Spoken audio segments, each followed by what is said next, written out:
초복이 돌아와서 삼계탕 삼행시로 설교를 시작하겠습니다. 운을 띄워주시면요, 삼계탕 운을 띄워주시면 삼행시로 설교를 시작하겠습니다. 자, 시작! 3일 동안에 열리는 블레싱 조암중앙교회에서 시작! 계속되는 여러 축제를 경험하며 시작! 탕자들의 큰 회복의 잔치에 모두를 초대합니다. 박수! 아멘, 아멘, 아멘. 오늘도 책을 소개하겠습니다. 이게 중요한 책이에요. 톨스토이 많이 들어보셨죠? 톨스토이가 쓴 세계의 질문이라는 책이 있습니다. 마음으로 답을 써보시기 바랍니다. 첫 번째 질문, 톨스토이가 쓴 세계의 질문 책입니다. 첫 번째 질문, 이 세상에서 가장 중요한 시간은 언제입니까? 톨스토이가 답했습니다. 현재. 시작. 현재래요, 현재. 가장 인생에서 중요한 시간은 현재래, 현재.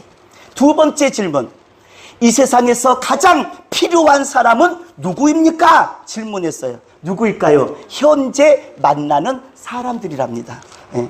세 번째는 답 안 할 거 여러분이 그냥 써보세요. 세 번째 질문, 이 세상에서 가장 중요한 일은 무엇입니까? 질문이에요, 질문. 예. 책 아마 여러분 많이 들어왔을 것 같은데요. 이 질문에 대해서 제가 묵상을 하면서 제가 답을 썼어요. 아멘을 크게 해주세요. 이 첫 번째 질문, 이 세상에서 가장 중요한 시간은 언제인가? 현재 예수님을 나의 구주로 영접하는 시간입니다. 아멘. 얼마나 중요한 시간인지 몰라요. 예. 예. 톨스토이가 질문한 거예요. 두 번째 질문, 이 세상에서 가장 필요한 사람은 누구입니까? 제가 답을 내렸어요. 현재 하나님 앞에 나와 기도하며 예배하는 사람입니다. 아멘. 예. 가장 필요한 사람. 세 번째 중요한 거예요. 이 세상에서 가장 중요한 일은 무엇입니까? 예, 아멘 크게 해주세요. 현재 내 옆에 있는 사람에게 전도하는 일입니다. 아멘. 아멘. 이 일의 앞장서는 하나님의 사람들이 되겠습니다. 오른손 들고 아멘. 아멘. 아멘. 예. 오늘 본문에 우리가 배를 타고 또 우리가 항해할세라는 문장을 통해서 우리는 한 배를 탄 사람들입니다 라는 제목으로 하나님의 음성을 듣고 큰 은혜를 받기를 간절히 원합니다. 여러분, 한 배를 탔다라는 말은 단순히 그냥 배를 탔다는 의미가 아닙니다. 죽어도 같이 죽고 살아도 같이 사는 운명 공동체, 이게 바로 한 배를 탔다라는 그런 뜻을 갖고 있습니다. 그래서 이런 사람들을 가리켜 너하고 나는 따라한다. 한 배를 탔다. 시작. 한 배를 탔다. 아멘. 남녀가 만나 결혼을 합니다. 그럴 때 잊지 말아야 할 것은 너랑 나랑 한 배를 탔다. 오늘 본문에 어떤 사람들이 한 배를 탔는지요, 잘 소개가 되고 있습니다. 어떤 사람들이 배에 탔을까요? 1절 말씀해 보니까요, 우리가 배를 타고, 여기 우리에 포함되는 것은 누구냐? 이 사도행전 저자 누가입니다. 누가도 배를 탔다고 말합니다. 1절 말씀해 봤더니 바울과 다른 제수들도 그 배를 탔습니다. 그 뒤에 봤더니 백부장 율리오란 사람도 배를 탔습니다. 2절 말씀 끝부분 보니까 데살로니가의 사람 아리스다고도 배를 탔다라고 이렇게 말씀을 하고 있습니다. 그래서 총 몇 명이 탔나 찾아봤어요. 37절 보겠습니다. 37절에 그 배에 탄 사람이 총 몇 명인가? 37절 읽어보겠습니다. 시작. 배에 있는 우리의 수는 전부 276명이더라 했습니다. 그 배에 탄 사람이 276명. 선장, 선주, 군인들, 무역 상인들, 간신히 그 배가요, 276명이 탄 배가 미양이라는 섬에서 정착을 하게 됩니다. 바울이 지금 이 기간에 항해하면 큰 풍랑을 만날 것 같다. 그러니 우리 쉬었다가 가세 말해도요, 바울의 말을 듣지 않고 다시 출항을 합니다. 이게 오늘 본문 이야기입니다. 그런데 가다가 유라굴로 큰 태풍을 만나 죽을 고비를 만납니다. 지금 우리도 살아가면서 끊임없이 들려오는 재난의 소식, 전라도 쪽에 얼마나 많은 피해가 있었습니까? 우리가 살아가면서 멈추지 않는 전쟁들의 소식, 지금도 전쟁하고 있습니다.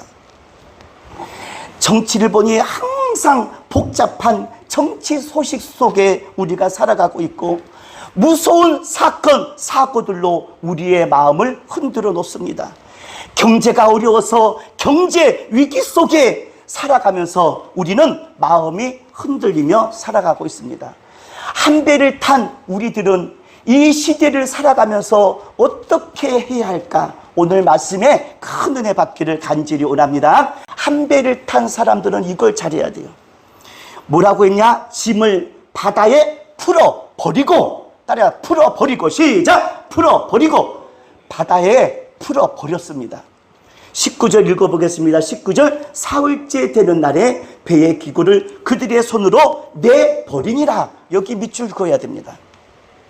한 배를 탄 이 시대의 사람들은 해야 할 일은요, 따라봐, 잘 내어 버리자. 시작! 잘 내어 버리자. 아멘. 이것 잘해야 합니다. 가정의 공동체 안에서 이것 잘하는 사람은 그 가정 됩니다. 잘 내어 버리는 거예요. 바다에 풀어 버리고 버려버렸습니다. 19절에 내버리라 성경은 말씀하고 있습니다. 그래서 한 배를 탄 공동체는요, 이걸 잘해야 합니다. 이거 안 되면요, 그 공동체 안에서 얼마나 힘든지 모릅니다. 내가 붙잡고 있는 것, 내가 쌓아놓고 있는 불신앙, 상처, 질병들을요, 잘 내어버려야, 따라합시다, 산다. 시작! 산다. 아멘. 이걸 잘 하셔야 합니다. 광풍을 만난 이유가 있습니다. 왜 광풍을 만났냐? 바울의 말보다 더 믿었어요. 선장과 선주의 말을 말입니다. 하나님의 사람 말보다 선장, 선주들의 말을 더 믿었어요. 세상에 그들이 소리 지르고 가자, 숫자가 더 많은 거예요. 더 많은 거예요. 숫자가 많다는 이유로 대다수 사람들이 결정을 합니다. 결정을 합니다. 이것이 옳은 줄 알고 그들은요, 출항을 합니다. 결국 만나지 말아야 할 광풍을 만나고 겪지 말아야 할 고통을 겪으면서 죽은 고비를 만납니다. 여러분, 믿음보다 더 지식을 앞세우면 안 됩니다. 성경보다, 아니 성령님보다 더 경험을 앞세워서 결국 인간적인 생각, 세상적인 생각으로 결정을 내리면 큰 오산입니다. 여러분, 기도하는 성령의 사람보다 그저 시끄럽게 고함치는 대다수의 사람들을 따라 결론을 내리다가 유라굴로라는 큰 태풍을 만나게 됩니다. 한 배에 탄 사람들은 살 길이 뭐냐? 버리고 내버리고 던지고 버리는 일밖에 없었습니다. 하나님께서 나를 부르는 그날 죽음 앞에서 여러분 좋아하는 거 다 버리고 내려놓고 갈 수밖에 없습니다. 그래서 지금 우리는 내가 붙들고 있는 것을 바다에 던지셔야 합니다. 아멘. 버려야 됩니다. 아멘. 그때 하나님은 찾아오시고 그때 은혜가 시작이 될 줄 믿습니다. 아멘. 그래서 한 배를 탄 사람은요, 이거 잘해야 돼요. 잘 내어버리자. 시작! 잘 내어버리자. 아멘. 하나님이 꿈에 바울에게 나타나서 말합니다. 바울아, 바울아, 두려워하지 마. 안심하라, 안심하라. 그래서 이 바울은 하나님의 말씀을 붙잡았습니다. 하나님의 말씀이 그대로 될 줄 믿습니다. 아멘. 이걸 잘해야 합니다. 한 배를 탄 여러분, 제발 하나님 말씀을 믿으십시오. 아멘. 하나님 말씀을 붙잡기를 주님의 이름으로 축복합니다. 아멘. 우리에게 주신 가장 귀한 선물이 바로 뭐냐면 따라합시다. 성경이다. 시작. 예, 하나님 말씀입니다. 하나님 말씀을 붙들고 하나님의 말씀을 믿고 나가면 그분이 지키십니다. 그분이 인도하십니다. 그분이 건져주실 줄 믿습니다. 아멘. 이것이 성도의 능력입니다. 성도의 능력. 예. 한 배를 탄 여러분, 하늘나라 갈 때까지 하나님 말씀으로 말하고 하나님의 말씀을 붙잡기를 주님의 이름으로 축복합니다. 아멘. 타이타닉 영화를 보셨죠? 거대한 배가 침몰합니다. 그런데 바이올린 연주자가 연주를 하기 시작해요. 몇 명의 악기 연주자들이 함께 죽어가는 저 수많은 사람들과 죽어가는 저 영혼들을 향하여서 하나님께 찬양을 합니다. 하나님의 말씀으로 말하셔야 합니다. 아멘. 천하에 다니며 만민에게 복음을 전파하라고 외쳤는데도 집안 단속이나 잘할 것이지 전도를 뭐하러 하냐. 그거는요 인간적인 생각이에요. 인간적인 생각. 우리는 날마다 내 뜻 버려버리고 하나님의 말씀을 붙잡고 말씀대로 사시기를 주님의 이름으로 축복합니다. 아멘. 한 배를 탄 사람은 첫 번째 잘 풀어서 내어 던지자. 아멘. 예. 두 번째는 뭐예요? 하나님의 말씀을 붙잡자. 아멘. 이렇게 살 때 그 공동체는 행복합니다. 제가요 이 찬송을 작곡하는 작곡가를 연구해 봤습니다. 아담스라는 사람인데요, 이 양반이 이 찬송가를 쓰게 된 동기가 뭐냐면 창세기를 읽다가 감동을 받습니다. 성경을 읽다가 감동을 받았어요. 이 찬송을 쓴 거예요. 전 세계가 부르는 노래로 달라져 버렸어요.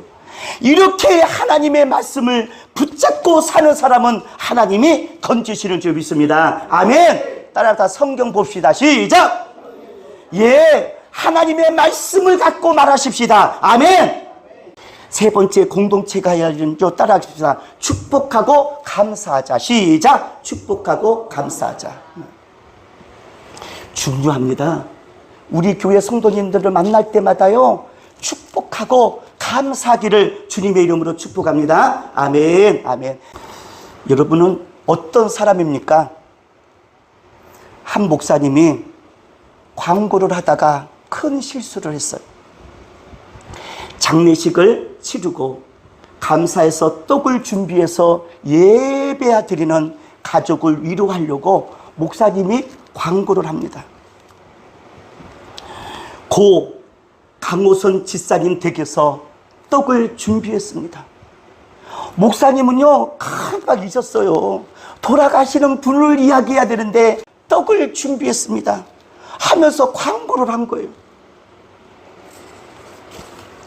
목사님은 예배 끝나고도요 전혀 몰랐어요. 예배 후에 성도님 한 분이 목사님 큰 실수를 했습니다. 아니 멀쩡히 살아있는 사람은 저 집사님 보고 고 강호선 집사라고 목사님 큰 실수를 했습니다. 어떻게 합니까? 어떻게 합니까? 걱정이 태산인 거예요. 성도들도. 목사님도 얼마나 걱정이 되겠습니까? 이걸 어떻게 하면 좋을까? 이걸 어떻게 하면 좋을까? 여러분이 당사자라면 어떻게 하시겠습니까? 시간이 지났는데 전화가 왔어요. 오, 그 집사님, 그 가정에서 전화가 왔어요. 뭐라고 말하냐? 목사님, 오늘 우리 남편이 부활하셨습니다. 그게 무슨 말씀이세요? 오늘 목사님 우리 남편 죽였다가 집에 와서 다시 살아났습니다. 우리 남편이 부활하셨습니다. 아멘. 세상에, 목사님 덕분에 우리 남편 몇 살까지 살아요? 100살까지 살 것 같습니다. 목사님 기도 많이 해주세요. 네. 이야, 이 목사님이 전화를 받고 감사합니다, 미안합니다, 감사합니다, 기도 많이 하겠습니다. 전화를 끊고 하는 말이, 생각을 했습니다. 야, 어떤 사람은 말 한마디 때문에 다른 사람들에게 힘들게 하고 다른 사람들에게 힘을 빼는데 어떤 사람은 똑같은 상황 속에서도 세상에 힘을 줍니다. 똑같은 상황 속에서도요, 힘이 되는 사람이 있습니다. 그때 깨달았습니다. 그때. 오늘 본문의 바울처럼 다른 사람들에게 힘이 되는 사람이 되셔야 합니다. 힘을 주는 사람이 되시기를 원합니다. 소망을 주고 생명을 전하는 하나님의 사람들이 되시기를 간절히 바랍니다. 아멘. 따라합시다. 당신 때문에 힘이 납니다. 시작. 당신 때문에 힘이 납니다. 아멘.